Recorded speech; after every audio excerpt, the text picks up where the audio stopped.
I want to thank our sponsor, Boltony Watches, who create unique, vintage-inspired military designs that are sure to turn heads. When Boltony was formed, they looked to be inspired by the past, but focus on modern materials and manufacturing. Their watches have fully automatic movements, sapphire glass, anti-reflective coating, and high-quality finishing on their stainless steel cases. Many watch brands have invested huge costs in marketing and distribution, and these costs are inevitably passed down to the customer. At Boltony, they focus on watchmaking, and being a small company gives them a competitive edge in terms of pricing. Make sure you check them out at boltony.co.uk. Thank you and enjoy.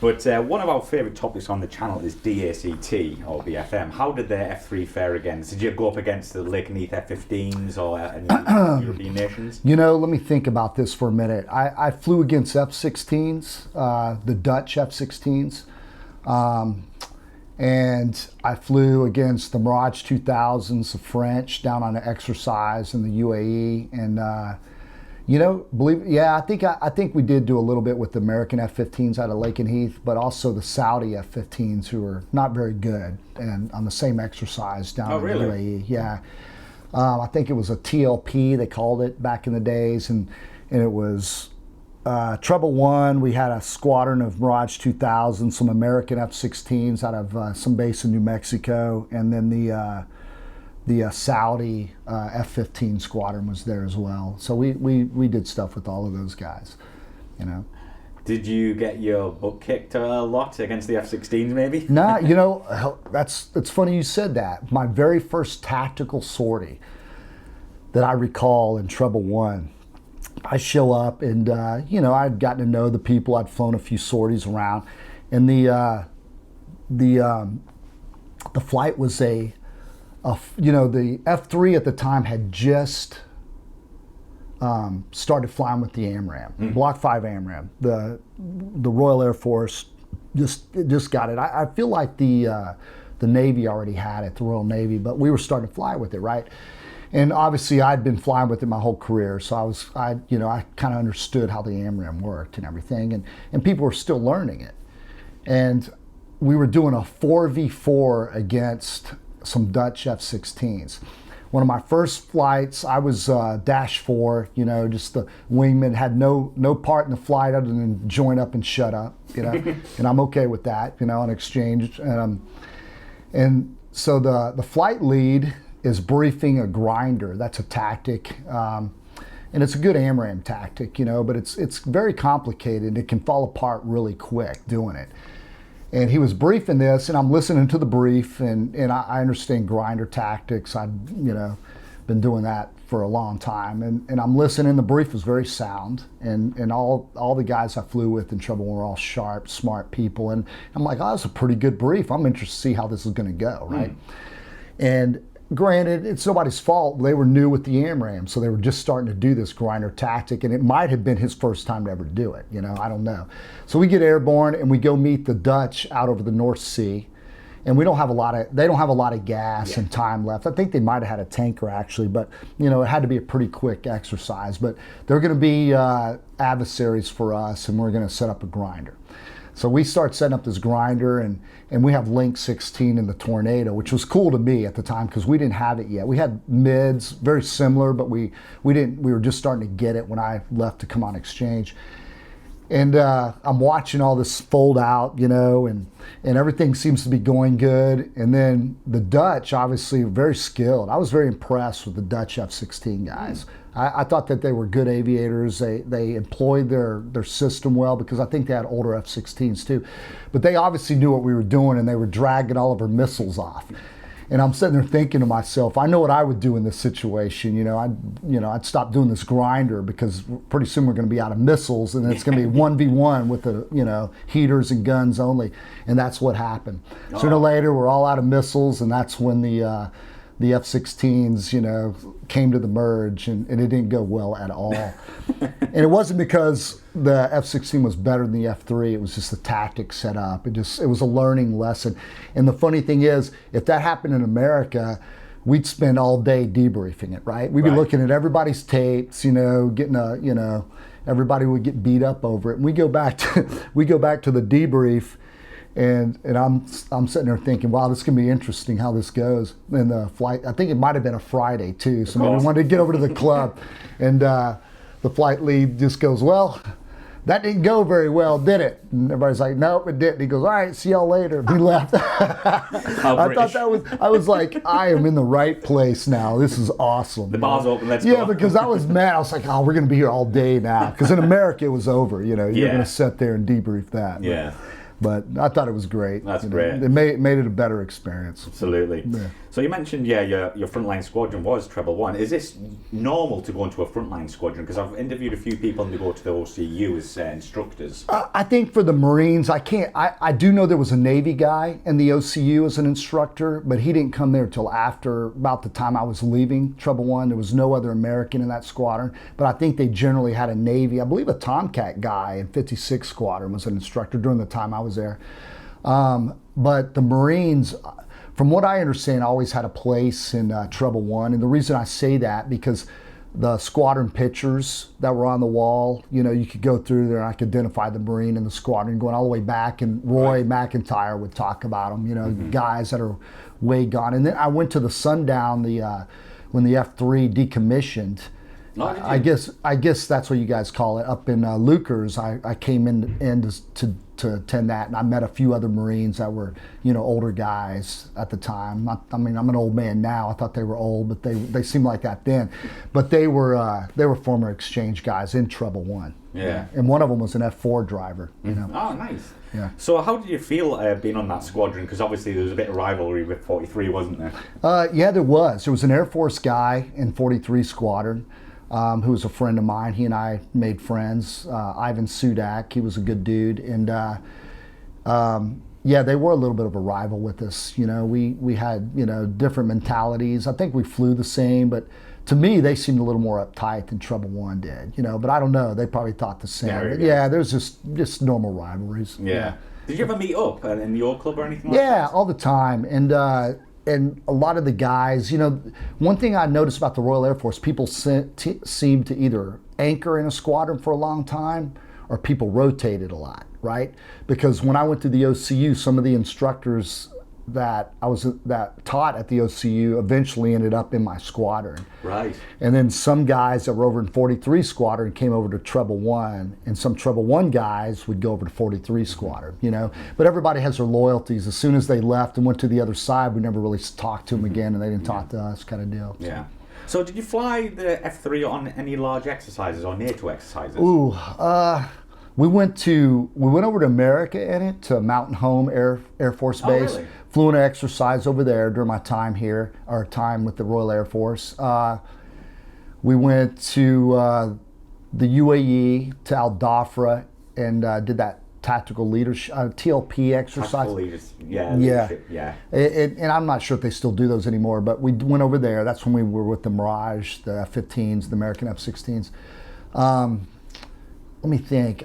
I think I did a couple around here in the UK, there was a big exercise with the GR4s that we hosted. It was like a countrywide exercise, I remember, and briefing it up and doing stuff here. And there was a carrier strike group over the north of Scotland that was involved with that, just a big exercise. But some of the exercises I didn't get to go on. I remember the squadron went to Spain on one, and they couldn't take all of us. Yeah. Went to Gibraltar, enjoyed that one. Went there to shoot the banner. We towed the banner and gun it. And I remember going to, I want to say, Hungary. Went to Hungary and fought the Hungarian MiG-29s. That was pretty cool. Oh, that was really cool. Yeah, they were not very good, but they were, they're a fun bunch of guys. Yeah, I think they were dealing with some maintenance issues the whole time. Like that. So. Just out of interest, so was there a GR1 or GR4 posting before you got the F3? Or was it just F3 when you wanted going for the exchange? Well, as far as I know, just the F3. I think the Navy, when I went to, before I flew in the OCU, I had to go to RAF Valley. And I actually had to go to ground school for the Hawk. And I actually flew the Hawk for like 6 weeks. And I did that at BAE Wharton, like the BAE pilots did it. Right. Yeah, I went up there, and at the time, all exchange guys, I'm not sure what the background was, but it taught us the air traffic control procedures and the differences in the, UK. But I flew the Hawk for like 6 weeks. I got like 20-some hours in the Hawk flying. And it's a fun little jet. Oh, it was awesome. And it was, once again, with civilian guys from BAE, and that's all they did. So they were great. Well, why did that happen? That seems a bit odd. Going to yeah. Back in the days, I went to ground school in RAF Valley, then went up to Wharton and flew, and lived in a hotel there. I remember it was in Ray Green, a little village. Right. I would say Ray Green, but I think it's WREA, however it was pronounced. But it was really nice. It was really a lovely time, and flew with those guys. Treated well. Both names were John. They were ex.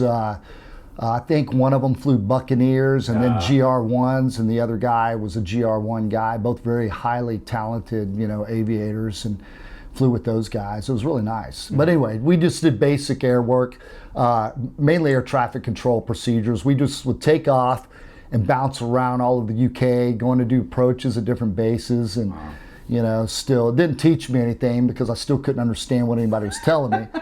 But we get paid for a minute. But I was just having a good time, looking out the window, and we did a little low level, did some 1v1 stuff. It was a great time with those guys. But that's how I initially started into it. And then from there went to Koningsby for the simulators. Yeah. So getting back to Treble 1, did you get many questions from the guys there, like obviously Top Gun experience, all that, and did you quiz them? Did they quiz you? Yes and no. I think that they knew that I had just come back from Iraq, right? And actually Treble 1 was over there too, when I was there too. So we would share stories about how things were going over there for, because I was flying off the aircraft carrier there, and they were, I think they were over in Saudi Arabia, if I remember right. And so we would, just share stories about different things and put two and two together, same place, same time. I was trying to always find out who it was who almost ran over us in the tanker stack. And of course it was 43 Squadron. Of course. But they, who knows what really happened there. I thought it was funny.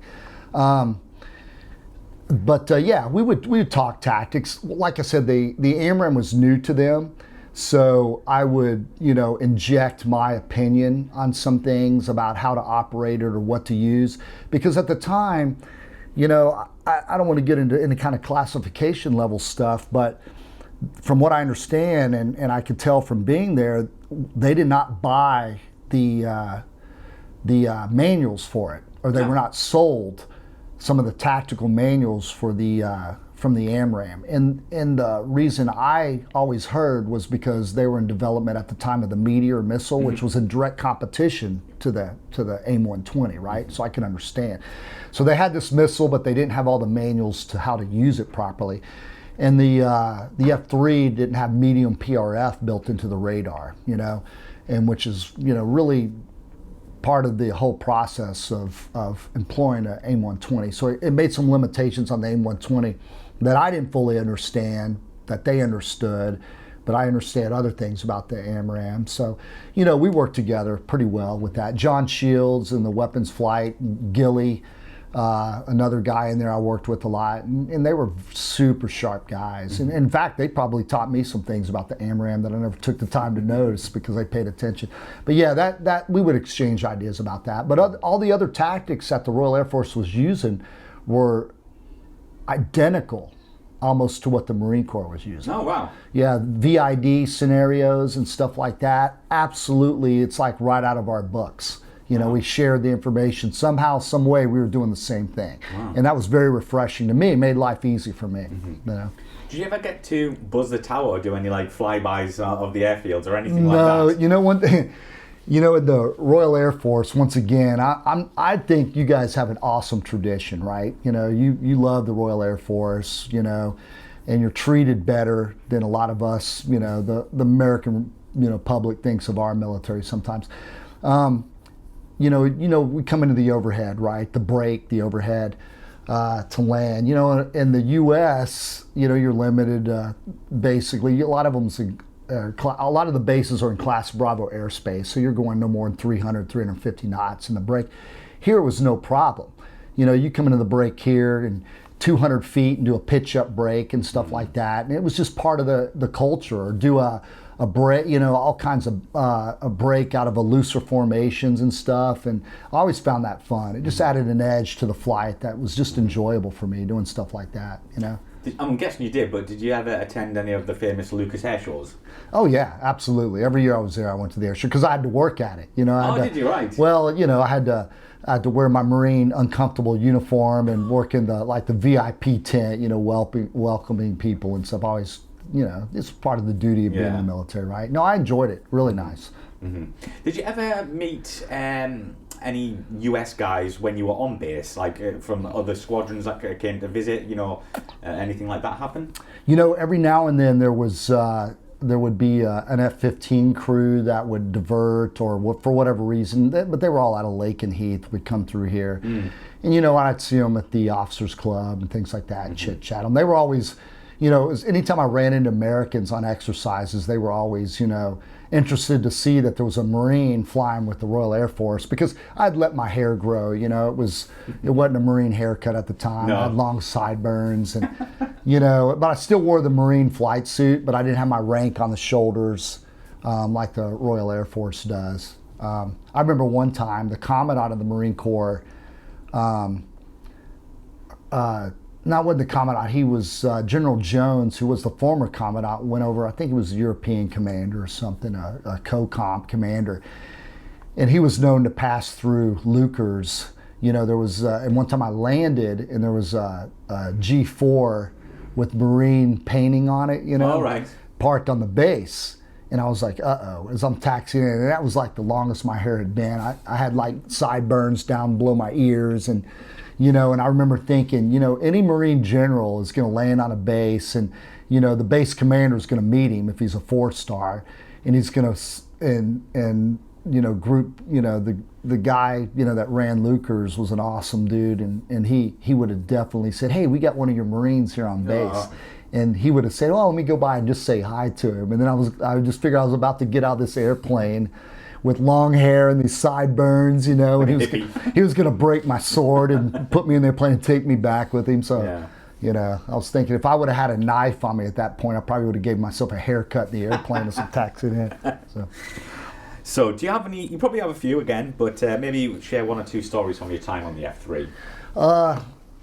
Well, there was, I mean, fighting the airplane, once again, nothing dramatic to talk about, as far as it was very benign, as far as same stuff I did in America. Some of my best experiences were just the general everyday flying of the F3. I remember one time me and Kenny Reeves were in Belgium, and we go out to our airplane and our oxygen isn't working. They had serviced it there and messed it up, and we needed to get the airplane back to Lucas. Right. And so he was like, hey, that's no problem. We'll just fly back at, below 10,000 feet, which was an experience for me, leaving Belgium, flying across Europe at like 8,000 feet, like wow. almost VFR, then out over the North Sea all the way back. And, with his expertise and experience, it seemed like nothing, Flying with Roy McIntyre, truly an honor to even, call him a friend and have flown with him. One of my first flights at Treble One was with Roy. We went out, did a low level, and he took me on a tour of Scotland. He's, nice. He knows a little bit about Scotland, He does. And so we went out and we literally flew over Scotland, and he was just getting me familiar with the airspace there and the ranges and stuff, but he was able to point out every historical spot in the whole country up there for me. Those are the things I remember the most, because it was a novelty, to come over here and be able to do this. Yeah, absolutely.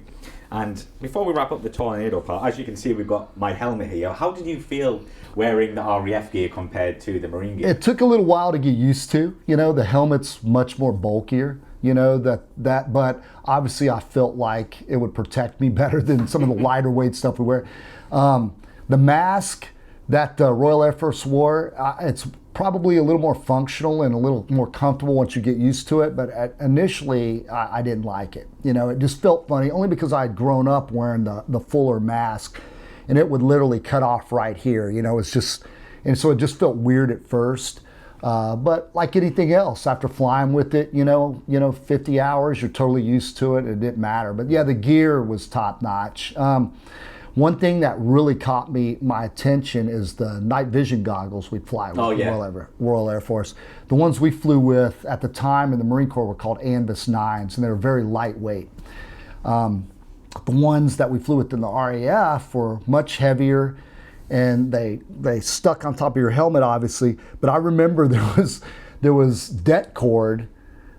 There was a connection that built in, you plugged in your seat. All right. And there was explosive inside the goggles that were activated. If you pulled your ejection handle, it would blow them off your head. Wow. Because they were so heavy that they had a few instances, I think, unfortunately, where people had injuries from the ejection, just from the weight of it pulling it down. And I remember never plugging that thing in. I'm like, there ain't no way. Don't blame you. Yeah, I just don't think I'm going to eject today. I'm not going to plug this in and be flying around and have this thing pop off on top of my head. But yeah, the equipment was, I thought the equipment, in America, we wore immersion suits when flying in really cold waters. When I showed up here, I didn't realize that you do that every day flying out of Lucas.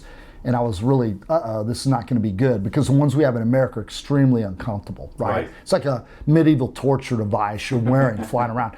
But the equipment the Royal Air Force had was top notch. You know, everything fit real good. It was very comfortable, and you get used to it. It was never a problem, you know, flying with it. I think there was only 6 weeks out of the year, you know, that you didn't fly with it. And I think a lot of times the reason we went on det is just so we wouldn't have to fly with our immersion suit. So, you know. So overall, did you enjoy your time on the F3 and in the UK? Wouldn't trade it for anything. I have nothing but respect for the Royal Air Force and all the aviators I flew with, all the navs I flew with. I couldn't be more impressed. I tell my friends back in America all the time. I mean, I think the quality of the pilots that I experienced in the Royal Air Force, the junior guys come into their first squadron like well above what the American guys are when they show up, right? And I think the American guys, you know, they just get tactics beat into them, and basic air work is second. Right. And the British guys show up, and I mean, they were already a level as a wingman. You know, they join up, they don't lose sight of you, they're right where they need to be, they sound crisp on the radios. So the training environment in the United Kingdom was obviously top notch, because I was super impressed with the young guys showing up. So the airmanship's there when they get on. Absolutely, yeah. I'm super impressed with that. Good stuff. So how many hours did you get on the F3? Oh, I don't know. I'd have to look at my logbook. I flew it a little over 3 years, or right at 3 years. I probably have about 600 and something hours in it, probably. Very, very jealous. Yeah. Yeah, maybe a little more, maybe a little less. I'd have to look. I never really thought of that. But yeah, 3 years flying it.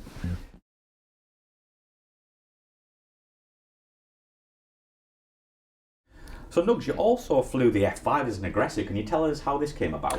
Yeah, you know, I was, after my exchange tour, you know, I did a few other things, and then I got selected for command in the Marine Corps, and I got command of the Marine Adversary Squadron.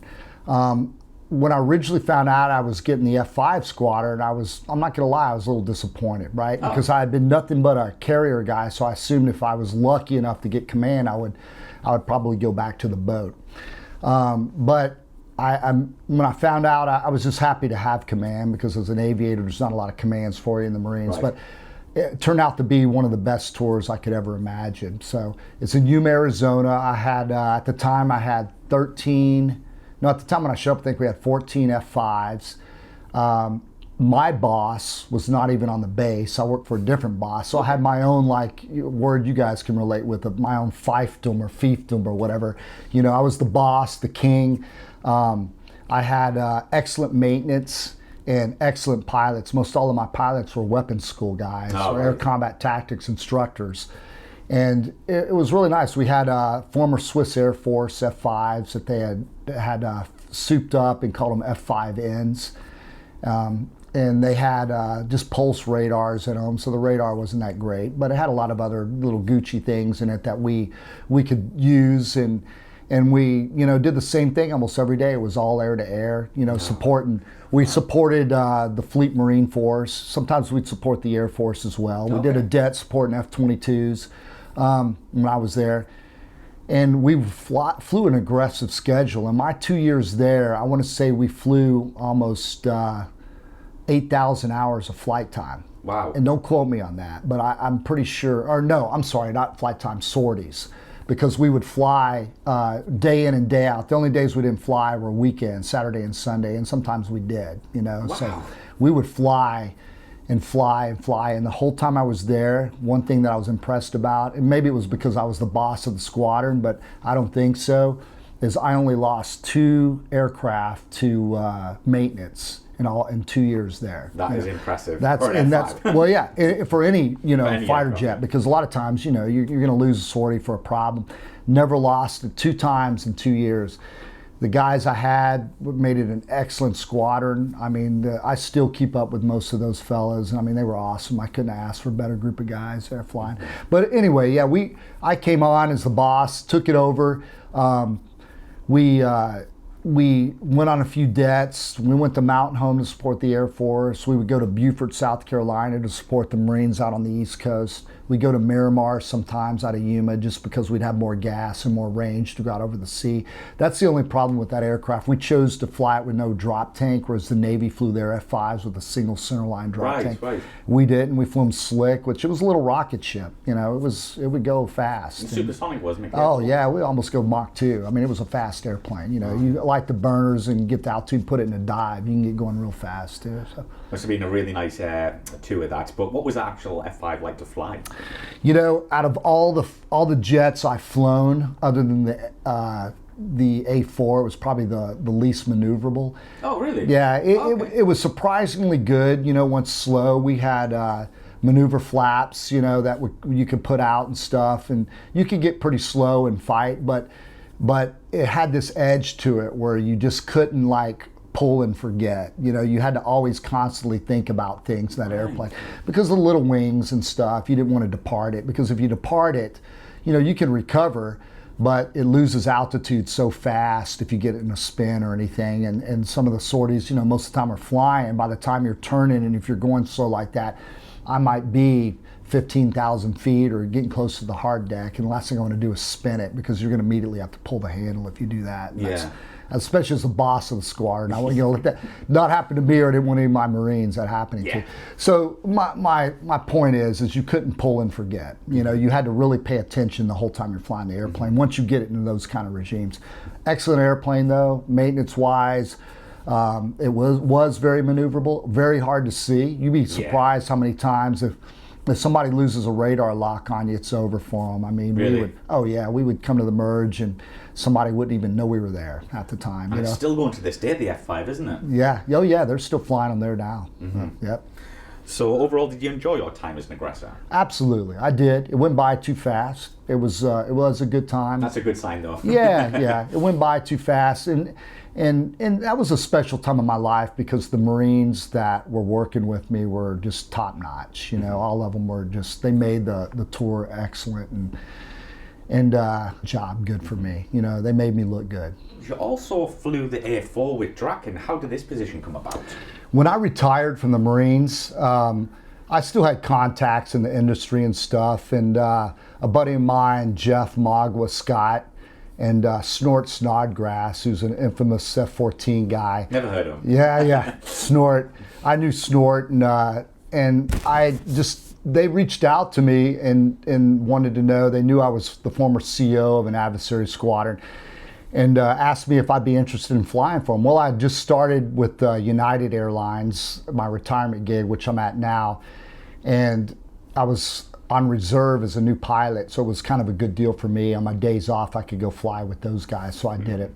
Got checked out in the A4, and it was really different. I had never flown the A4 before that, right? I'd flown the Hawk, and so, you know, you're used to a training syllabus, but it was basically showing up down in Lakeland, Florida at the time, is where Draken's headquarters were, and that's where they kept their A4s. It was before they got a lot of contracts. And I go there, and I just basically walk around the airplane with Snort and look inside. He talks about how to turn it on, and you know, and it was a nice airplane. The ex-New Zealand ones had almost F-16 cockpit, had a HUD, had I believe the same radar as the original F-16s.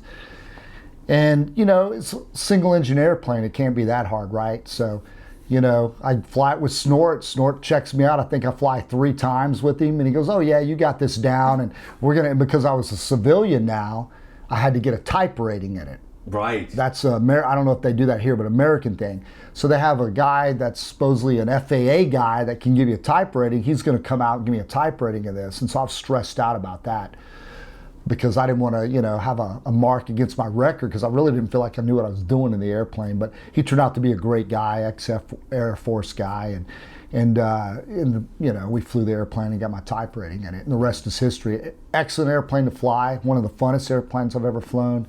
I'm a little bit big for the cockpit, because I got wider shoulders. It's made for a more narrow guy.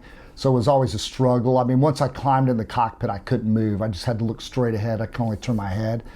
But it flew like a champ, and that's a neat little airplane. So what was the role of the A4 with Draken? Well, initially, when I came on, we were doing close air support. So we were dropping Mark 76 bombs or BD-45s for the Marine Corps, mainly doing it out of Cherry Point, North Carolina, for the Marines going through the TACP school to become FACs out in the fleet. And we go and do casts for those guys. We go do 2 sorties a day, about 2 hours a time on station, and get rid of all our stuff, come back, reload, go back out again. It was really fun flying. It was very, very rewarding because I was helping young Marines get their qualifications that were eventually going to go off somewhere else to do real world stuff. Then Draken got more and more contracts, and we started doing stuff out of Nellis Air Force Base, adversary work for the Air Force out of there. And then, as you know, Draken grew. They got L-159s, they got Mirage F1s, so they just grew into a big conglomerate. I just actually left Draken a little over a year ago. Oh, wow. Yeah, it just got to the point where I couldn't give them the time they deserved, So you enjoyed that too, Oh, yeah, very much so. Enjoyed the people I flew with, Brilliant stuff. So we've got a couple of personal questions to wrap up here, Nugs. Uh-oh. Nothing hard here. So do you have any hobbies? Right now, my biggest hobby is my family. I've got my wife who's a 777 pilot at United. My son's in flight school with the Navy. My daughter's in college, and my stepson's in high school. So I'm very dedicated to my family right now and doing stuff with them. On my time off, I love to ride my Harley. I got a deluxe that I've totally rebuilt and made it a stylish motorcycle. Me and my brother-in-law, who's a UPS pilot, we ride together. He's my riding partner. Spent a lot of time doing that, and then traveling with work. Me and my wife Leah, every time we can go somewhere, and time off, take advantage of our benefits with the airlines. We'll go do stuff together and travel. Not a bad life. Yeah. So far, yep. Exactly. Favorite aircraft you've flown? The favorite aircraft I've ever flown. I'm gonna have to be a political guy and throw it up as a tie between the F-18 and the F-3. The F-18 because of its pure ability and the fact that flying it off the back of a ship was really awesome. But the F-3 just because of it's a very exotic airplane, and I think any aviator or any aviation enthusiast will recognize that. I mean, the F-3 is exotic. It's different. It's an esoteric type airplane with the maneuverable wings and all its capability and its shape, the giant tail on it. I mean, it's an airplane that you taxi up and you're not embarrassed to be seen in. You know what I mean? Thank God you said that, because I can't wait to tell all the F3 haters, because I get so much stick online on social media and saying it's a terrible aircraft. They don't know what they're talking about. So there you go. Do they actually fly it, or are they just people that don't? Of course they don't. People that. Yeah, of course, yeah. No, they don't know. I mean, if you're a pure pilot, the F3, you can't beat that. Just the look of it, the sound of it. To me, it's the whole experience of it, right? The cockpit's large. You got a lot of room in there. You got excellent systems. You got a nav in the back to keep you out of trouble, Yeah. And, and just the fact, if a pure airplane, it's a beautiful thing to fly, and it's an impressive machine. An aircraft you would love to fly, either past or present? That I would love to fly. Well, that goes without saying, an F-4U Corsair. Okay. I grew up watching Black Sheep Squadron on TV. There's an American series about the Black Sheep Squadron, who still exists. They were a Harrier squadron up until not too long ago. But the F4U Corsair, the old American airplane. If you want to talk about a modern airplane that I would love to have flown that I never did, would probably be an F-16, you know, because it looks like a little, it's a lot smaller. You know, I remember the first time seeing an F-16, it looked a lot smaller than I pictured it, but it looks like a little rocket ship. That'd be fun to fly. You can find me on Instagram on NUGS314, so Nugs314, and that's my only online profile I have. And one last question for me, what was Snort like? Snort was an incredible guy. He was hands down the best pilot I've ever flown against. I did a 1v1 in the A4 just with him. One time we were traversing going to from Nellis Air Force Base to Human. We had some range space. And I don't know what he did to the airplane. I mean, it was almost like wizardry or something. But he mastered, you know, the A4, and there's no doubt he did the same thing in the F-14. And what a great guy. You know, Snort was always had a smile on his face, always there for you if you needed him, always picked up the tab. He was truly a pilot's pilot, and he was truly a man's man. He's sorely missed. I think about Snort quite a bit. Yeah, and his F-14 displays were legendary, weren't they? Wasn't it though? Oh yeah. God, yeah. He could throw that thing around, couldn't he? Yeah, oh yeah. He could fly any airplane. He was just very talented. You hate them people, don't you? Oh. You know what you hate about Snort too is if you look pictures of him, especially when he was young. I mean, he was just, when he was a Top Gun instructor and stuff, he had that look, didn't he? He was straight out of Hollywood. He just had it. It's not fair, is it? Yeah, I know. I mean, why can't, anyway.